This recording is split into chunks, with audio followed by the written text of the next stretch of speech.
Mateus, capítulo 27. À primeira luz do dia, os principais sacerdotes e líderes religiosos reuniram-se para finalizar o plano de matar Jesus. Eles o amarraram e foram levá-lo a Pilatos, o governador. Então Judas, que o traiu, viu que Jesus fora condenado.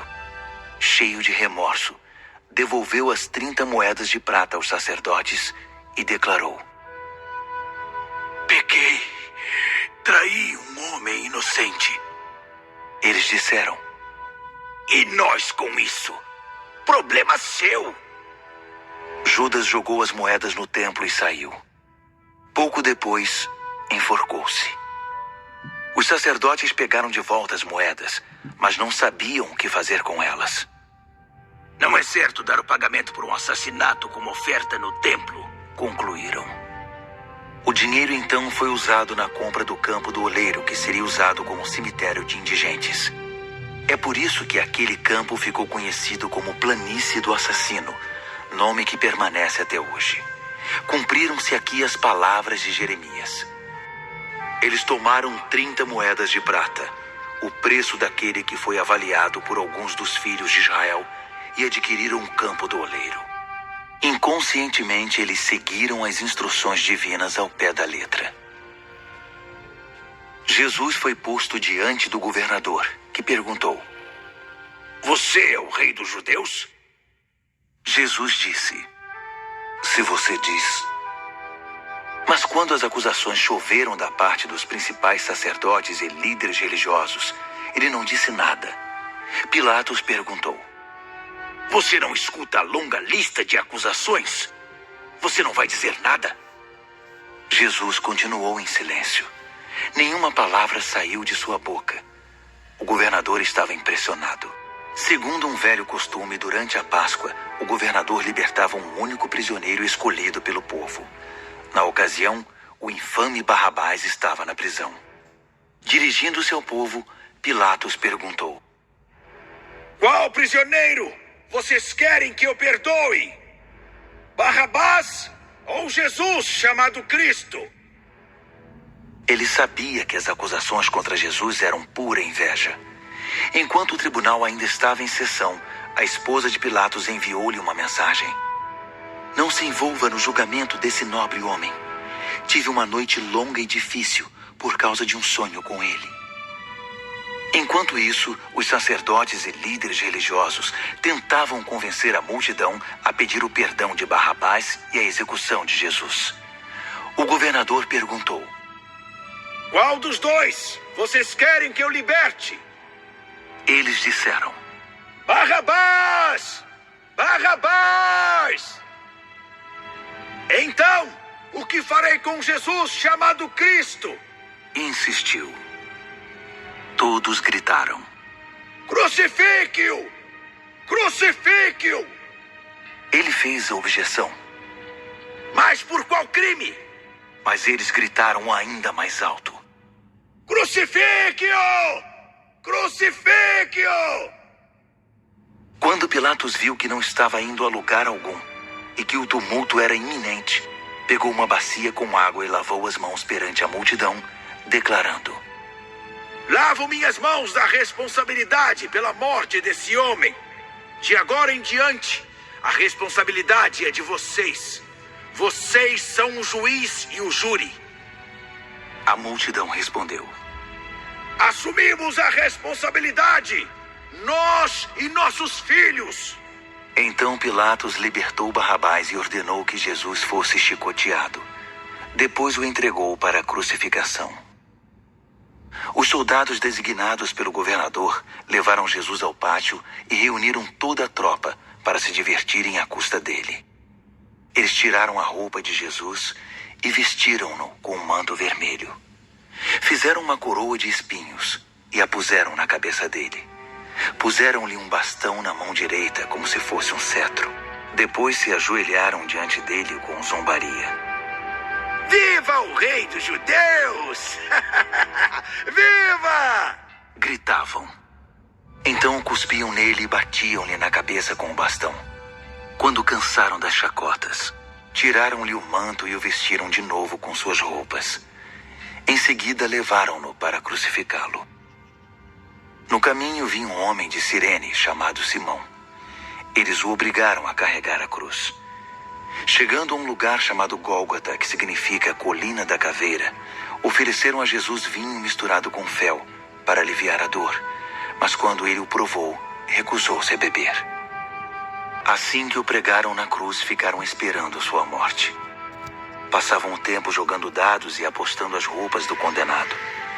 Acima da cabeça dele, escreveram os termos da acusação: Este é Jesus, o Rei dos Judeus. Com ele crucificaram também 2 criminosos, um à direita e o outro à esquerda. Os que passavam caçoavam, sacudindo a cabeça e ironizando. Você alegou que poderia destruir o templo e reconstruí-lo em 3 dias. Mostre agora seu poder. Salve-se. Se você é mesmo o Filho de Deus, desça da cruz. Os principais sacerdotes, os mestres da lei e outros líderes religiosos estavam ali, misturados ao povo, divertindo-se e zombando de Jesus. Ele salvou os outros, mas não pode se salvar. Você é o rei de Israel? Então desça da cruz e todos nós acreditaremos em você. Ele estava tão confiante em Deus. Bem, que Deus resgate seu filho agora. Ele não alegava ser filho de Deus? Até os 2 criminosos crucificados com ele participaram da zombaria. Então, do meio-dia às 3 da tarde, toda a terra ficou na escuridão. Cerca de 3 horas da tarde, Jesus gritou bem alto: Eli! Eli! Lama sabachthani! Que quer dizer: meu Deus, por que me abandonaste? Alguns dos que viram aquilo o ouviram e disseram: Ele está chamando Elias. Um deles correu, pegou uma esponja mergulhada em vinagre e ergueu-a numa haste e deu de beber a Jesus. Os outros brincaram: Vamos ver se Elias vem salvá-lo. E depois de outro grito de dor, Jesus deu seu último suspiro. Naquele instante, a cortina do templo rasgou-se ao meio, de alto a baixo. Houve um terremoto e pedras se despedaçaram. Além disso, túmulos se abriram e muitos que haviam sido fiéis a Deus foram ressuscitados. Depois da ressurreição de Jesus, eles deixaram os túmulos, entraram na cidade santa e apareceram a muitos. Quando viram o terremoto e os outros fenômenos, o capitão da guarda e os que estavam com ele ficaram morrendo de medo. Eles disseram: É o Filho de Deus. Só pode ser. Havia ali também algumas mulheres que observavam a certa distância. Elas haviam seguido Jesus desde a Galiléia para servi-lo. Entre elas estavam Maria Madalena, Maria, mãe de Tiago e José, e a mãe dos irmãos Zebedeu. Mais tarde, chegou um homem rico de Arimateia, discípulo de Jesus. Seu nome era José. Ele pediu o corpo de Jesus a Pilatos e o governador atendeu ao seu pedido. José tomou o corpo, envolveu-o em linho limpo, depositou-o no próprio túmulo, um túmulo novo. Havia pouco escavado na rocha e pôs uma grande pedra à entrada. Então foi para casa. Maria Madalena e a outra Maria, porém, sentaram-se num lugar de onde podiam ver o túmulo. Depois do pôr do sol, os principais sacerdotes e os fariseus pediram uma audiência com Pilatos. Eles disseram: Senhor, nós nos lembramos do que aquele mentiroso anunciou quando estava vivo. Após 3 dias eu ressuscitarei. Precisamos manter o túmulo selado até o 3º dia. Há uma boa chance de que os discípulos dele roubem o corpo e saiam por aí dizendo que ele ressuscitou. Então estaremos em péssima situação. O último engano será pior que o primeiro.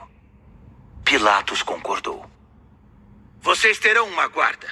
Vigiem o túmulo da melhor maneira que puderem. Em seguida, eles saíram, puseram guardas no túmulo e selaram a pedra.